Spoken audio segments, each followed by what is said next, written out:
Hello, my friends. This is Clover, and today we're going to solve Sumception by Philip Newman, which is a killer XVXV Pairs Sudoku. You've probably seen XV Pairs Sudoku in the past. You've definitely seen it on gas if you've been following this channel for a while. So in XV Pairs, you have some V's and some X's in the grid, and any pair of digits separated by a V has to sum to 5, and any pair of digits separated by an X has to sum to 10. In this puzzle, Philip has also added some XV clues in the grid, XV being the Roman numeral for 15, and these just tell you that the digits separated by an XV clue have to sum to 15. So we have 5s, we have 10s, and we have 15s. And because it is a pairs variant and not just XVXV, there's no negative constraint, meaning that we could very well have other pairs of digits in the grid that are next to each other that have a difference of 5, 10, or 15, without them being marked. But we do know the ones that are marked do have, or sorry, a sum of 5, 10, or 15 without them being marked. We do know the ones that are marked do have that sum. Because this is also a part of Philip's ongoing series of killer gas Sudoku that all have this opening with these horizontally laid out 3-cell killer cages in the top 3 regions. We have killer cages as well. So in killer cage Sudoku, we have some cages in the grid, and in each cage there is a clue telling you the sum of the digits in that cage. There's also a rule that says digits in the cage can't repeat. Here we're not going to use that to solve because all of our cages are within a single row or within a single column.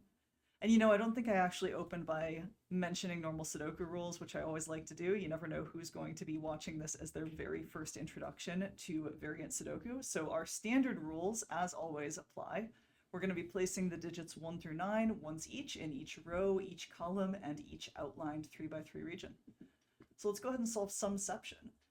So there's something very, very cute going on here where we have these V clues and X clues and XV clues placed in a way so that they partially, but don't fully, occupy these killer cages. And we can use that to find the leftover digit in each of the cages almost immediately. For instance, this sum is 5. The sum of the whole cage is 6, so this digit has to be the difference between 5 and 6. That must be a 1. And this is not necessarily how I would solve this in the wild, but I'm actually just going to go through and do all of those just for fun, just to get them all laid out so we get a good start on this puzzle. So that's 5. 9 minus 5 is 4, so this is a 4. Those sum to 10. 12 minus 10 is 2. These sum to 10. 15 minus 10 is 5. These sum to 5. 9 minus 5 is 4. These sum to 10, so this is 8. These sum to 10, so this is 2. These sum to 15. 21 minus 15 is 6. 24 minus 15 is 9. 21 minus 15 is still 6. And 15 minus 10 is 5. 18 minus 10 is 8. And I think that gives us everything.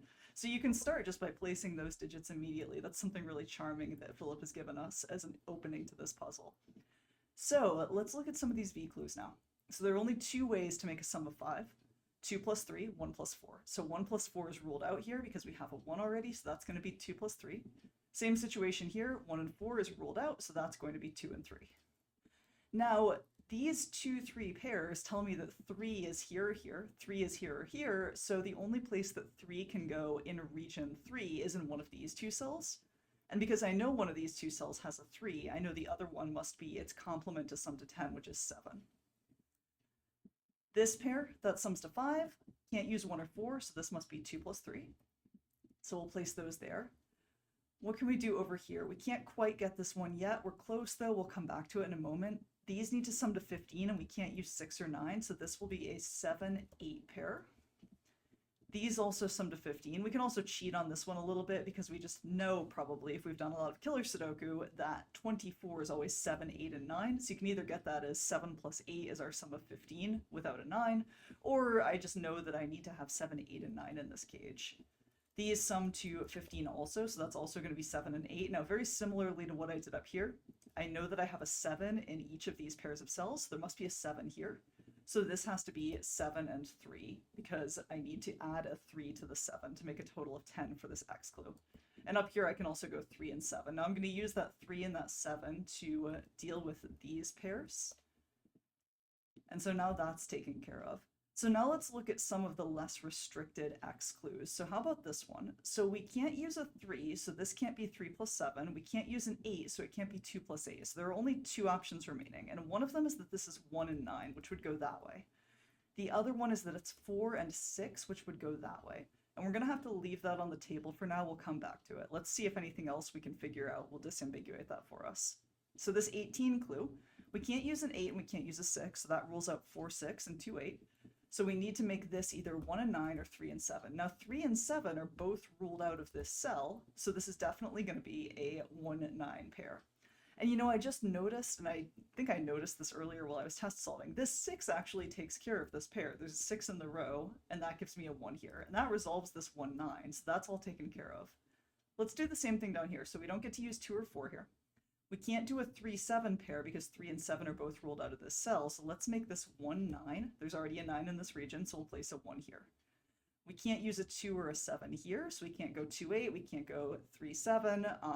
Can we go 4-6? No, we can't, because this cell can't be 6 and it also can't be 4. So we have to go 9 and 1. There are lots of 1s and 9s floating around in this puzzle at this point.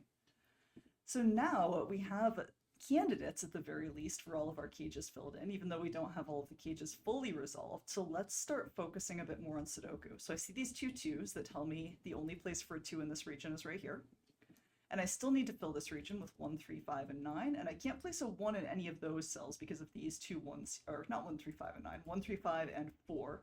Can't place a 1 in any of these cells because of the two 1s I'm highlighting here. So 1 goes there, 5 can't go in these two positions, so it goes here, and then there's a 3 in row 5, so we're going to make that a 4 and make this a 3. We'll do something similar over here. These two 8s tell us where we can put an 8 here. These cells are going to contain 5, 6, 7, and 9. These can't be 5 or 9, so that's out. This also can't be 9, so there's our 5, there's our 9, and then this 7 gives us the orientation of our 6, 7 pair. The last digit in row 5 is a 5. My digits here are going to be 4 and 7 to finish off the row, so that's now an 8 and a 7. And my digits here will be 3 and 6 to finish off row 6. That makes this a 2 and a 3. And now we finally have all of our cages complete. So now let's look at some more classic Sudoku. So in this column, where do we put 7? Can't put it in these two cells because there's a 7 in the region, so it must go up here. And then to finish this column, we still need a 4 and a 5 that we can't quite resolve yet, so we'll leave those. Here we need a 1, 2, and 3 to finish the region. 3 can't go in these cells, so it must go here. And then there's my 2, there's my 1, because I already have a 1 right there.